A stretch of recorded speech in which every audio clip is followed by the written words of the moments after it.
नमस्कार, आप देख रहे हैं न्यूज 21 और मैं हूं आपके साथ शालवी सोगरवाल। स्पेशल बुलेटिन में आपका स्वागत है। दमोह मार्ग पर दो बाइकों की आमने सामने टक्कर में दो लोगों की मौत और एक युवक गंभीर रूप से घायल हो गया। मृतकों में सुरेशा लोधी और डल्लू शामिल हैं। हादसा मंगलम ढाबा के पास हुआ। भीषण टक्कर से दोनों बाइकों के परखच्चे उड़ गए और मौके पर दोनों की मौत हो गई। गंभीर घायल बन्नू काची को हटा सिविल अस्पताल में भर्ती कराया गया। घटना की सूचना मिलने पर डायल 112 और 108 की एम्बुलेंस तुरंत मौके पर पहुंची। एसआई नरेंद्र तिवारी और सौरभ शर्मा ने शवों को कब्जे में लेकर जांच शुरू कर दी। शवों का पोस्टमार्टम कर परिजनों को सुपुर्द कर दिया जाएगा। पुलिस ने मर्ग कायम कर मामले की छानबीन शुरू कर दी है। दामोह से विवेक सेन की रिपोर्ट।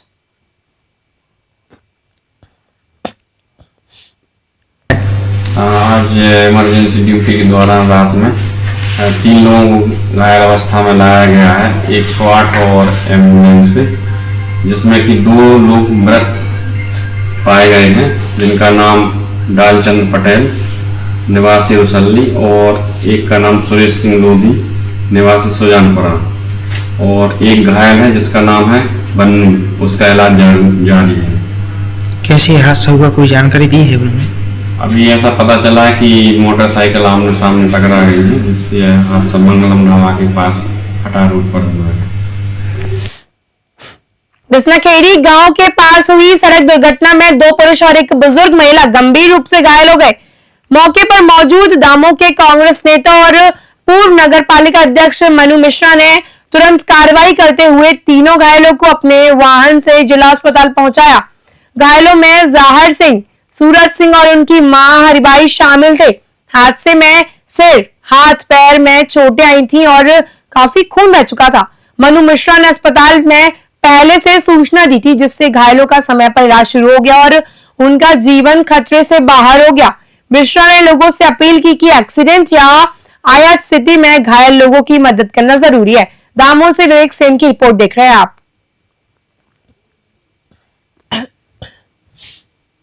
देखिए, ये तो मानवता का काम है। किसी भी व्यक्ति को अगर आप पीड़ित देखते हैं तो आपका एक धर्म बनता है मानवता के नाते कि आपको उस आदमी की मदद करना चाहिए। और एक्सीडेंट वाले केस में कभी कभी क्या होता है कि लोग देख के निकल जाते हैं या लोग प्रतीक्षा करते रहते हैं कि एम्बुलेंस आ जाए। कभी कोई लोग ये डरते हैं कि पुलिस का हमारे ऊपर केस ना बन जाए, परंतु सरकार के साफ निर्देश है और हमारे दमोह के जो जिलाधीश महोदय हैं यहाँ पे वो समय समय पे लोगों को ये सलाह देते हैं कि अगर आपको कहीं कोई एक्सीडेंट में आदमी मिलता है तो आप तुरंत उसको सबसे पहले जिला चिकित्सालय पहुंचाओ ताकि उसका तुरंत इलाज हो।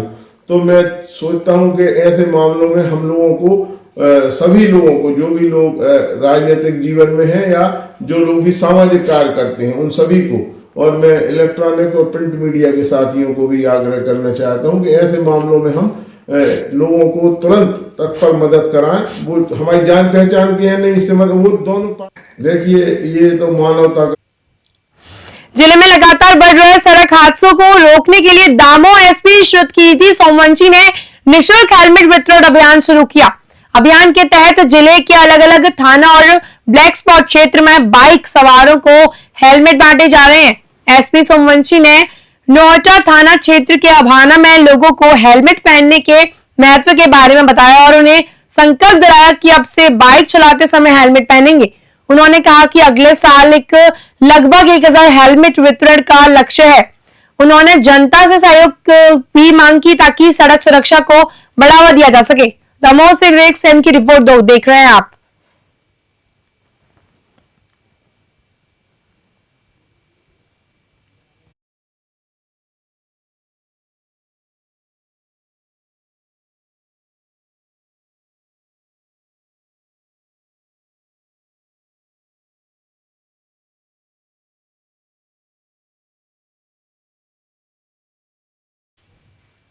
जिले के बजरंगगढ़ थाना क्षेत्र में गुरुवार तड़के आरोन रोड दोहाई मंदिर के पास तेज रफ्तार कार और ट्रक की आमने सामने भिड़ंत में 3 लोगों की मौत हो गई, जबकि 4 युवक गंभीर रूप से घायल हैं।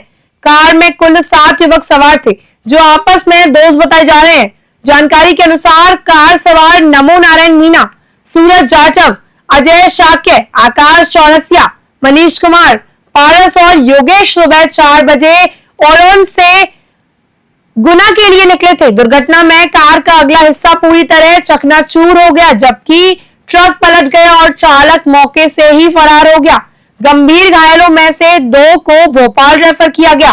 गुना से विनोद सोनी की खास रिपोर्ट देख रहे हैं आप।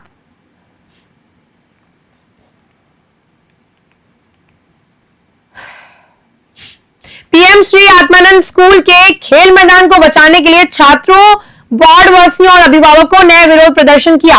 मामला जिला सत्र न्यायालय के नए भवन निर्माण से जुड़ा है। 2015 में 1 हेक्टेयर भूमि आवंटन का प्रस्ताव पारित हुआ था, जिसे बाद में 2 हेक्टेयर कर दिया गया था। इससे स्कूल के खेल मैदान का बड़ा हिस्सा न्यायालय के लिए आरक्षित हो गया। स्कूल में पढ़ने वाले बच्चों ने बताया कि अब उन्हें खेलने कूदने की जगह नहीं मिलेगी। वार्ड वासियों और अभिभावकों का कहना है कि बच्चों के लिए खेल का मैदान आवश्यक है। उनका विरोध न्यायालय और प्रशासन से मैदान को संरक्षित रखने की मांग को लेकर किया गया। कोंडागांव से प्रोनित दत्ता की खास रिपोर्ट देख रहे हैं आप। प्रशासन दोनों से इस बारे में मैं बात करना चाहता हूँ, और मैं चाहता हूँ कि बच्चों को एक अच्छा माहौल जब यहाँ पर जनरेटेड है, ऑलरेडी अच्छे से माहौल में है, पढ़ रहे हैं, खेल रहे हैं, कूद रहे हैं, यहाँ तीरंदाजी हो रही है, यहाँ ओलंपिक हो रहा है, यहाँ पर बहुत सारी चीजों के लिए इस मैदान के यूज किया जा रहा है, और सिर्फ किसी प्रक्रिया से, किसी कानूनी प्रक्रिया से इसको अलग कर दिया गया है कि ये न्यायालय के लिए आवंटित कर दिया गया है। अब उस कानूनी प्रक्रिया में क्या गड़बड़ी हुई है ये हमें नहीं मालूम है, और हम चाहते हैं कि वो गड़बड़ियां उजागर हो और बस शासन अपना जो है कलेक्ट्रेट क्षेत्र में जो है बहुत बड़ी जमीन है और वहां पर बन जाएगा, न्यायालय बनाना चाहे तो, और वहां बन जाए तो हमको कोई आपत्ति नहीं, कोई भी विरोध भी नहीं है। बस मैंने जैसा सुना हूँ न्यायालय बनने वाला है। अब बताइए, न्यायालय को न्याय का एक मंदिर मानते हैं हम जहाँ पे, परंतु हम वास्तविक ये न्यायालय अगर यहीं पे होता है तो ये स्टूडेंट के प्रति, बच्चों के प्रति सर्वांगीण विकास के विरुद्ध होगा ये यहीं पे होने से, क्योंकि उसका बाधित होगा। उनका सर्वांगीण विकास खेलकूद के बिना संभव ही नहीं है। और कितना भी पढ़ने के बाद IAS भी बन जाए तो ये ड्यूटी में 6 महीना 3 महीना बिस्तर में पड़े रहेंगे। आज के जितना भी IAS बनेंगे, आगे जाके SP बनेंगे, क्योंकि शरीर का कोई विकास नहीं होगा। जी, मेरा नाम मनीष कुमार देवांगन है। मैं पीएम श्री आत्मानंद स्कूल में शाला विकास प्रबंध समिति का अध्यक्ष हूं और साथ ही साथ वार्ड का निवासी हूं। जिस तरह आज बच्चे प्रोटेस्ट कर रहे थे, इनकी मांग था कि जो खेल मैदान है, वार्ड का खेल मैदान है, जिसमें भी कोर्ट परिसर का निर्माण होना है, इसमें पूर्व में जो पट्टे के आवंटन की प्रक्रिया ही थोड़ी सी गलत थी। 2.5 एकड़ का जो पट्टे का आवंटन किया गया था, जिसमें वार्ड के सभी नागरिकों ने सहमति दी थी और कहा था कि वार्ड का विकास होगा कोर्ट बनने से, और हम उस विकास में अवरुद्ध नहीं करना चाहते। लेकिन किसी प्रक्रिया के तहत बाद में इस स्कूल मैदान को भी कोर्ट परिसर के अंदर में शामिल किया गया, जिसकी वजह से आज दिक्कतें आ रही हैं और बच्चे प्रोटेस्ट के लिए उतरे हैं। साथ ही साथ प्रोटेस्ट में उतरने के बाद हम कलेक्टर मैडम और प्रशासन का धन्यवाद भी देंगे। उन्होंने आज वार्ता के लिए बुलाया है, बातचीत के लिए बुलाया है। और बड़ी ओम साई पब्लिक स्कूल में नर्सरी छात्र शिवांश देशमुख के साथ शिक्षक द्वारा मारपीट की घटना सामने आई है। परिजनों के अनुसार 17 व 18 नवंबर को लगातार प्रताड़ना की गई। बच्चे को क्लास से बाहर खड़ा कराया गया और सिर पर मारा गया। घटना के बाद परिवार ने स्कूल प्रबंधन पर गंभीर लापरवाही और बच्चों की सुरक्षा के अभाव का आरोप भी लगाया। मासूम के चेहरे पर मारपीट के निशान स्पष्ट है और बच्चे अभी सदमे में हैं। मामला की गंभीरता को देखते हुए बीईओ मुलाई ने 3 सदस्यीय जांच दल गठित किया, जबकि शिक्षक के खिलाफ FIR भी दर्ज कर दी गई है। समाज और प्रशासन के लिए यह घटना शिक्षा व्यवस्था की संवेदनशीलता और बच्चों की सुरक्षा का बड़ा सवाल खड़ा करती है। बैतूल से कमलकार तायवड़े की स्पेशल रिपोर्ट देख रहे हैं आप। नमस्कार दीदी। हाँ नमस्ते दीदी। दीदी क्या मामला है ये बच्चे के साथ जो मारपीट हुई? मतलब कल मेरी बहन गई थी स्कूल बच्चे को लेने के लिए। फिर वहां से वो जब आई तो रोते हुए आई ना, वो बोल रही थी कुछ ना बेटा, और बेटा इतना डरा हुआ था कि मतलब मुंह से आवाज भी नहीं निकाल पा रहा था, और हम लोग उसको हाथ लगा रहे थे तो डर रहा था, हमसे डर रहा था। कितने साल का बेटा? बेटा 3.5 साल का है। कौन सी क्लास में पढ़ता है? नर्सरी में पढ़ता है वो। तो किस स्कूल में पढ़ता है वो? Om Sai public school Multai, government college road पर है ये। तो क्या हुआ, उन्होंने किस प्रकार से कोई घटना सामने? वो उसको जब मारा और हम जब ये रोते हुए आई और मैं इसके साथ में गई थी स्कूल, और फिर वहां पर मैंने पूछा सर से कि सर क्या हुआ और इसको क्यों मारा और किसने मारा। फिर मतलब बहन ने बताया, उनने तो कुछ भी नहीं बताया कि ये ऐसा कर रहा था या वैसा कर रहा था, कुछ भी नहीं बताया। बहन ने बताया कि बोले मैडम बोल रही थी, बोले कि ये लिख नहीं रहा था। अब ये नर्सरी का बच्चा क्या ही लिखेगा। स्कूल जब जाते हैं बच्चे, छोटे बच्चे हैं, वो तो सिर्फ उस टाइम में नर्सरी में सिर्फ बैठना सीखते हैं, बोलना सीखते हैं, एक दूसरे से मिलजुल कर, और इतने छोटे से बच्चे को मारने का ये जो है जैसे सोशल मीडिया में एक वीडियो वायरल हो रहा है जिसमें जो बच्चा है, काफ़ी कम एज का बच्चा है, और उसके पालक एक शिकायत करते दिख रहे हैं स्कूल के खिलाफ कि उस जो बच्चा है उसके साथ मारपीट की गई है स्कूल प्रशासन के किसी व्यक्ति के द्वारा। तो जैसे ही ये मामला मेरे संज्ञान में आया है, मैंने एक जांच दल गठित की है। साथ ही जांच दल की रिपोर्ट के आधार पर जो भी आगे की कार्रवाई होगी वो नियमानुसार की जाएगी निश्चित तौर पर। सर बच्चे की एमएलसी भी हुई है, कहीं ना कहीं थाने में भी उसके परिजन हैं और 2 दिन से लगातार थाने जा रहे हैं, और क्या इसमें एफआईआर भी होगी क्या उन शिक्षकों की? जैसा कि मैंने कहा पहले, इसमें जांच जो है, अगर पुलिस के पास ये केस है तो उनके स्तर से भी इसमें जांच की जाएगी, और एक हम शिक्षा विभाग के भी दल जो है जांच दल इसमें गठित कर रहे हैं, और इसके भी अनुसार जो है कार्रवाई की जाएगी। पूर्व में भी इस प्रकार का विषय आया था कि छोटे बच्चों के साथ जो है जाति की जाती है, मारा जाता है। सर इसमें शिक्षक बाल भारती स्कूल में आज रीवा पुलिस अधीक्षक शैलेंद्र सिंह द्वारा जागरूकता पाठशाला आयोजित की गई। मुख्य अतिथि के रूप में पहुंचे एसपी ने छात्र छात्राओं को साइबर सुरक्षा, डायल 112, यातायात नियम, मुस्कान अभियान और नशा मुक्ति जैसे विषयों पर विस्तार से मार्गदर्शन दिया।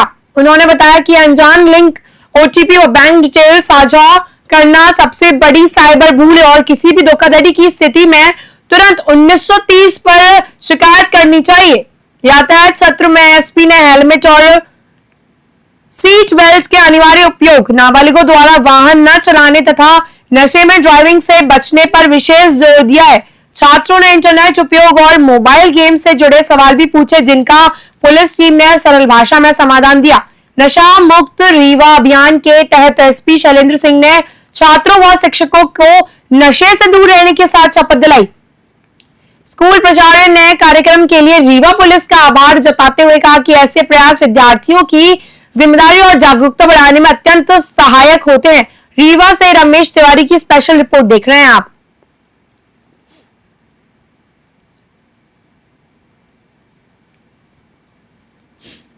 नक्सली मुठभेड़ में शहीद हुए हॉकफोर्स इंस्पेक्टर आशीष शर्मा का पार्थिव शरीर सोमवार को उनके जन्मस्थान बोहानी पहुंचते ही पूरे इलाके में शोक की लहर फैल गई। बोहानी के लाल के अंतिम दर्शन के लिए इलाके के लोग उमड़ रहे, जबकि परिवारजन का रो रो कर बुरा हाल है। इंस्पेक्टर आशीष शर्मा मध्य प्रदेश, छत्तीसगढ़, महाराष्ट्र की संयुक्त टीम को लीड कर रहे थे और अपनी वीरता के लिए 2 बार सम्मानित भी हो चुके थे। कुछ समय पहले ही उनकी एंगेजमेंट हुई थी और जनवरी में विवाह समारोह होना था, लेकिन इससे पहले ही देश सेवा में अपना सर्वोच्च बलिदान दे दिया। नरसिंहपुर पुलिस ने घर के सामने ही शहीद को गॉज ऑफ ऑनर देकर भावपूर्ण श्रद्धांजलि अर्पित की। इसके बाद परिजन, पुलिस प्रशासन और हॉकफोर्स के जवानों की मौजूदगी में शव यात्रा मोहार स्थित पीएम श्री राघव कृषि उच्चतर माध्यमिक विद्यालय के सामने ग्राउंड की ओर रवाना हुई। नरसिंहपुर से रजनीश कुमार की स्पेशल रिपोर्ट देख रहे हैं आप। बहुत ही दुखद है। 2 तरह से इस घटना ने हम सबको विचलित भी किया, दुखी किया, और साथ ही उसकी शहादत ने इस भूमि को गौरव किया। बालाघाट जिले में स्थापना नक्सलियों से लगातार संघर्ष, उसकी वीरता, उसके प्रमोशन इस बात को बयान करते हैं। जैसे अवार्ड मिले, आउटकम प्रमोशन मिले, हमेशा उसने छाती खोलकर आतंकवादियों का, नक्सलियों का मुकाबला किया। नक्सली उसने मारे, परंतु अभी लेकिन उसकी शहादत, उसकी वीरता मुझे लगता है गौरवगान। भाई साहब, आप यहाँ के नाम लग रही हैं, परिवार से आपका पुराना नाता रहा है आपका? स्वाभाविक रूप से जुड़े हुए हैं, और वो परिवार जो है वो स्वयं प्रदेश में 1 से 30 नवंबर 2025 तक विशेष ऑपरेशन मुस्कान अभियान संचालित किया जा रहा है, जिसका उद्देश्य गुमशुदा और अपहृत नाबालिगों की खोज के साथ बाल सुरक्षा के प्रति जागरूकता बढ़ाना है। इस अभियान के तहत गुना पुलिस ने बच्चों की सुरक्षा को सर्वोच्च प्राथमिकता देते हुए जिले में गुमशुदा नाबालिगों के मामलों में सतत कार्रवाई की जा रही है। वहीं समाज में बाल सुरक्षा जागरूकता फैलाने के लिए विभिन्न थाना और चौकी क्षेत्रों में शैक्षणिक संस्थानों, सार्वजनिक स्थलों और समुदायों के बीच जागरूकता कार्यक्रम आयोजित किए जा रहे हैं। एसपी अंकित सोनी ने सीबीएसपी प्रियंका मिश्रा और विशेष किशोर पुलिस इकाई की टीम के साथ गुना पुलिस कंट्रोल रूम स्थित सभागृह में महारानी लक्ष्मीबाई कन्या विद्यालय की छात्राओं को और शिक्षकों से संवाद किया। उन्होंने ऑपरेशन मुस्कान और बच्चों की सुरक्षा के संबंध में विस्तृत जानकारी दी और जागरूक रहने की अपील की। गुना से विनोद सोनी की खास रिपोर्ट देख रहे हैं आप। और क्या कार्यक्रम रखा गया था? पुलिस मुख्यालय के द्वारा दिनांक 1 नवंबर से लेकर के 30 नवंबर 2025 तक ऑपरेशन मुस्कान चलाया जा रहा है। ऑपरेशन मुस्कान बेसिकली जो नाबालिग बच्चियाँ जो मिसिंग हो गए थे, जिन पे 137 BNS का अपराध भी रजिस्टर्ड है, उनकी दस्तयाबी के लिए है।